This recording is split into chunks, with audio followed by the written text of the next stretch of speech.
We're really involved in trying to do everything that we can to change the idea of the university, the purpose of the university, the function of the university, the impact of the university. So what I really want to do today is see if we can get more ideas from you, more solutions from you, more things that we can use, more ways that we can advance, more ways that we can impact students, more ways that we can make things happen. And the way to do that, in my mind, is to begin the serious process of changing who we think the learner is and what we think the role of college and universities are. So put on your design cap and start thinking like an architect as we work our way through this.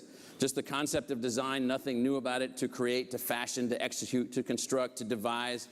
We all are living inside a design, and I like to say, and let me just repeat it, that the design that we're living in is producing the best products that it can produce. We're leaving behind 20% of the high school students. They don't graduate. Half the kids that go to college don't graduate.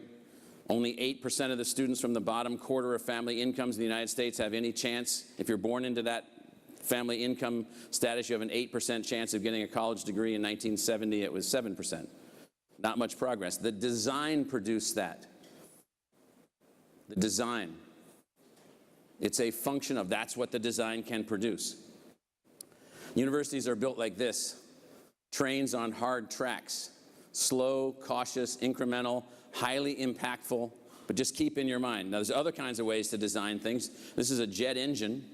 A jet engine is a completely different conceptualization. It can be applied to different things. It can be driven. It can be modified. It can be used in different ways. It's more flexible. It's even more complex than the train. Again, just thinking like designers. Now, this is a sad situation. We hadn't figured out how to attack polio, but we needed a solution for people that had contracted polio. Iron lung machines, thousands and thousands and thousands of them. While at the same time, we needed to rethink. And this is the mistake where most people say universities are highly innovative. These machines came from universities. The ideas came from universities. And the solution, the vaccination, came from highly trained, academically oriented scientists. And so people say, oh, those institutions are innovative. They certainly are. But the most important thing is that the previous slide was the manifestation of treating the disease. The need was really to prevent the disease, because the disease, once it entered the body, was devastating. And the key was the need. The need. It turns out now that the structure of the way that we organize learning, rigid structures, kindergarten, then you go to elementary school, then you go to middle school, then you go to high school, and then you go to some other kind of school, and then you start your life. What is that? But a rigid, structured design that's probably not the way that things actually work. So what's the purpose of design? So here's the way we do things now. I love this video because I hate this way of teaching. So let's watch this video. Mutually assured destruction. Today, any nuclear country or terrorist is capable of inflicting damage on a massive scale with weapons of environmental entropy. The polarized caps aren't waiting for us to decide if climate change is real. Rising coastal waters, intensifying weather patterns, they're all punching our one-way ticket to dystopia. By definition, not perfect. Huxley's Brave New World, Bradbury's Fahrenheit 451, Orwell's 1984. Once considered fiction, these futuristic novels are actually happening right now, and they seem to be getting worse. Yes, Miss Newton. Can we fix it? Sorry? I get things are bad, but what are we doing to fix it? Have a good weekend, everybody. Oh my gosh. So, just like we heard in the last discussion with Arnie Duncan, the kids who are empowered by social media, empowered by technology, think differently, can self-assemble, can move forward at social scale, who can engage issues and problems at democratic scale. That last view, they're sick of it. They're sick of it. That's somewhere between archaic and worthless as a teaching method. People want to solve problems. People want to learn at their own speed. People do not want to sit in just only regular classrooms and raise their hand and have some teacher speak to them in the way that these teachers speak. Now, this will not be the future, but this could be a future. This is technology at the maximum extreme. So we're going to go ahead and look at the young Vulcan, Mr. Spock. Mr. Spock, the next video. What is the formula for the volume of a sphere. 4/3 pi times the radius cubed. 1.26. Any ellipse. Of an untitled scalar discount. What is the sensible summation? What is the square root of 396,324? What is the dimensionality? Dimensionality equals What the are the logarithm of two key n divided by features? non-excludability and non-rival. 4/3 pi times When the is an radius. action said When to it be- is morally praiseworthy but not morally obligatory. So, obviously we don't live on Vulcan, and we're not Mr. Spock, but that was highly individualized, highly engaged, highly personalized, highly advanced, high-speed, adaptive learning. Now, we're not going to end up there because it turns out we're human, and we learn in different ways. We learn together, we learn emotionally, we learn in lots of different ways, but the notion of somehow freeing ourselves from the former structure, the former design, and so forth is really important. So this is what I was describing before, the distinct life stages, the way things work now. You have your careers after your education. Lifelong education is a thing that a few of us are engaged in, kind of personally on the side. We call that reading. it's a little bit, it could be greatly enhanced beyond reading. And so this model is really at the core of our problem. It's why we're afraid of what will happen with autonomous vehicles. It's why we're afraid of what will happen with more and more artificial intelligence. It's because we don't know how to prepare people to learn and adapt, learn and adapt, learn and adapt, lifelong learning, individualized learning all the time, learning in a different way. So a new model, universal learning, universal learner. Yes, you're going through phased learning, the blue, the green, the gold. You become a lifelong learner when you're prepared to become a lifelong learner. The university helps to prepare, if it works correctly, a lifelong learner empowered to learn anything. And then in the gold and the red phase, as you move later into years, your jobs, your personal fulfillment, your life, and so forth, you're continuously involved in learning, continuously engaged in learning. So a new design, again, it's about design, universal learning, so a direction that we're moving in, and I'm going to fly through this.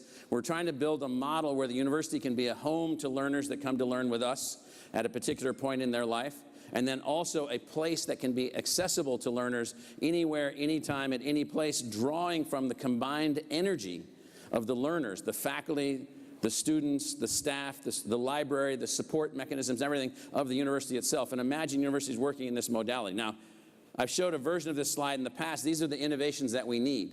We need infinitely scalable teaching. We need personalized learning at scale. We need development-based assessment. We need artificial intelligence-based advising. And I've divided these innovations up, and we can get this entire presentation to all of you. These are the things that we need. So those of you that are in the venture business, those of you that are in the technology business, those of you that are in the thinking business and the research business and the learning assessment business, these are the tools that we need to be able to go from the core of the university, the knowledge core, and make things happen in a different way. Upper right, education through exploration. This is virtual augmented reality for learning. Well, of course, a lot of people are working on this, but if you do it separated from the knowledge core, separated from the faculty, separated from the library, separated from the knowledge creation process, it'll be nothing but a gizmo. It'll have no material impact whatsoever.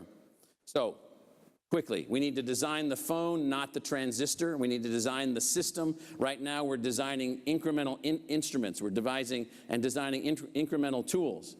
We need to create a design culture in education. It's absent from the way K-12 schools work, the way community colleges work. They are bureaucracies operated as government agencies, for the most part, incapable of operating on a design basis. So look at the upper right. Keep a nimble pace, focus on continuous improvement. Bottom middle, take risks and use lessons to design new iterations. We have not built this into, it's kind of funny almost ironic.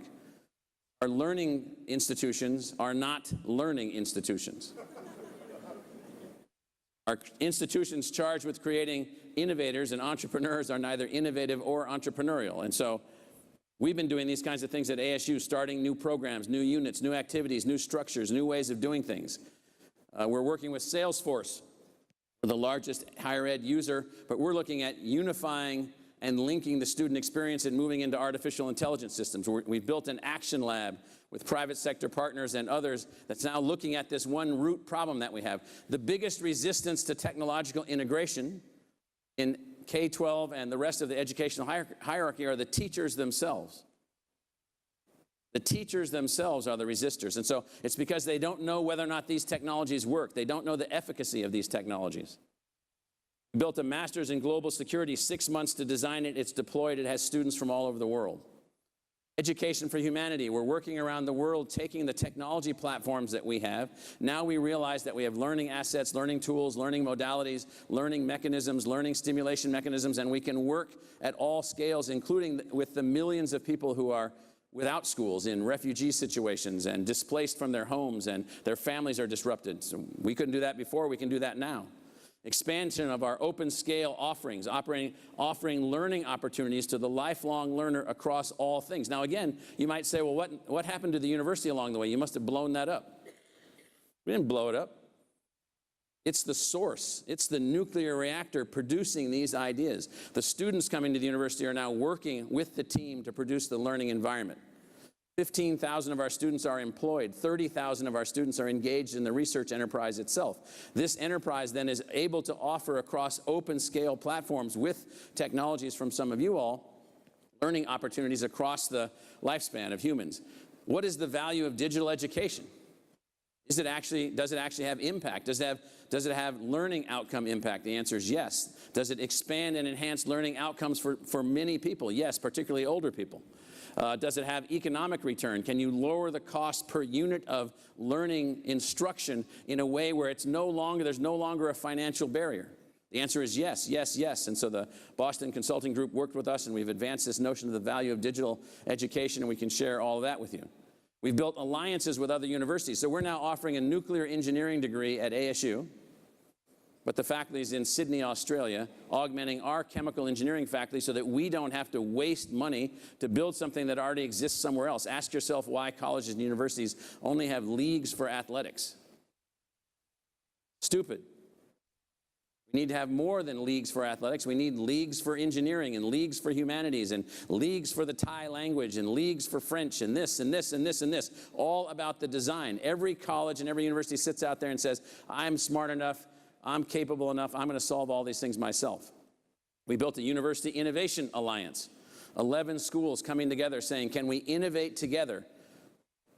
Can we innovate together? Ohio State, Purdue, Michigan State, Arizona State, Oregon State, Iowa State, Central Florida, Georgia State, UC Riverside, Kansas, Texas. These schools have all come together and they said we can learn to innovate together, and we're going to greatly increase the number of students from lower income families, that lower quartile of family incomes. We're already at 25% increase over baseline. We believe that by the time we're done with our first phase, we'll be about 150,000 more graduates from lower income families from these 11 universities than we would have normally produced. Now that's a heck of an outcome by learning how to innovate together, and it goes back to design. Universities are designed not to collaborate. Faculty collaborate, universities don't collaborate. It's the funniest thing. We're working with Draper and GSV and have built an accelerator. We're running through more than a dozen companies connected to our educational platform so that those companies can advance themselves. This, again, is design, design, design, new kinds of partnerships.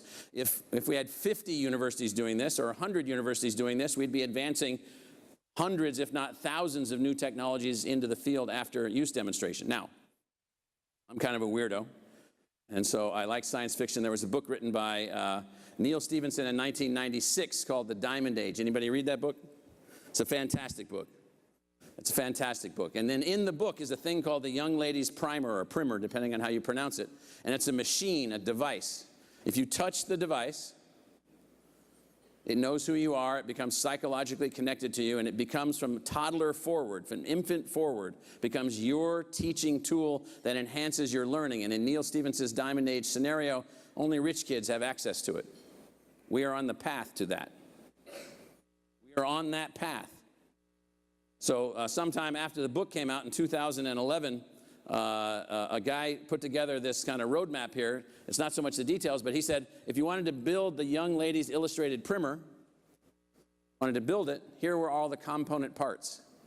In 1996, almost none of them existed. You can see the parts. Adaptive tutoring in the upper left, independent critical thinking on the right, game characteristics, learning progression, transferability, narrative interaction, cognitive apprenticeships, vanishing scaffolding, all these things here. And this is an unbelievable thing if you haven't read the book. So we said, okay, why don't we take the learning experience and now move into a new modality, a new design of learning?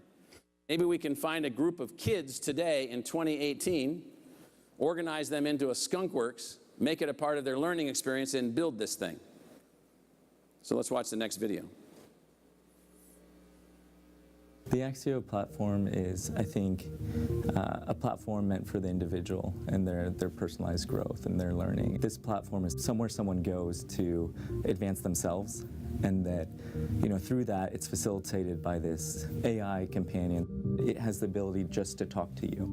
We truly believe this can be the first project that facilitates this lifelong learning among everybody, no matter what part of your life you're in, no matter your age, no matter your demographic. You can think of it as a Wikipedia of digital learning, which anybody from anywhere could use.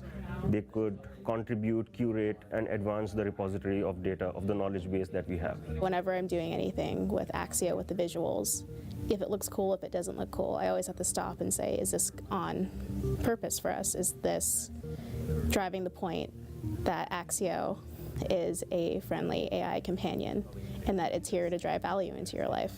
Hello, Cece. How are you doing today? I'm doing well today, Axio. Is there anything I can do to help you? I've been thinking about traveling lately. How exciting. Let's see. Where are you thinking of going? I'm thinking about going to Italy. There's some art I want to see. You can think of it as a guide which is not paid, which is with you all the time, and which sees what you are studying and what you want to study. You can set your goals into it. It will be surrounding you, it will be around you. At the same time, it's not gonna intrude into your privacy. I think it should be a friend for life. I think people should feel like this companion knows them. It remembers the thing that's important to them.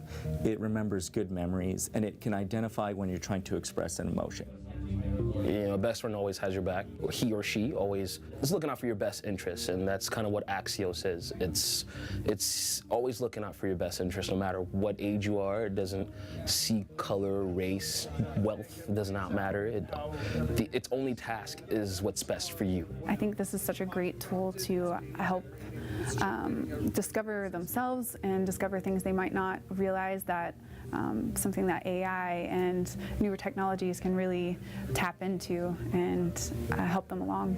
It helps the new kid getting out of college. It helps the kid just starting life. It helps the old person that's trying to keep in touch with their family. It helps the person that doesn't feel like a lot of people talk to them. It's a companion. It's a friend, and that's important to people. We keep relationships for a reason. I think that if I had a tool like Axio that would help me see resources that I might not have seen before, or give me access to information about, different schools or different jobs that I could apply for, I think that would be something that would be really helpful and that I would use personally. The idea behind Axio is that people have access to all the information they need to truly succeed in whatever aspect they want to dive into in their life. Innovation, evolves throughout generations, and I think that this has the potential to be such a pivotal piece in young people's lives. So the point of this is new ways of teaching. That's a group of students. There's one non-student. Mark Knopfel, who's the leader of what we call the Luminosity Skunkworks, the Luminosity Labs. They have a booth here at the conference. You can meet a lot of the kids that are working on this project. So we're taking literature, science fiction. We're taking normative thinking about the future. We're taking the kinds of outcomes that we wish that we could have, which are machines that can help personalize learning. We're turning to students who are completely transformed. They're not like anything that you imagine of when you were a student. They have complete agency. They can advance projects to their completion. We give them some resources, we assemble them together, and under the new design, they begin working and thinking and designing and creating differently. So one of the fundamental aspects that I hope that people can see is that even the idea of what we think about learning, lifelong learning, engaged learning, what we're calling universal learner, we have an unbelievable opportunity here to change everything if we can just go back and rethink the design. So that's the report from the front line, at least from ASU, so thank you very much.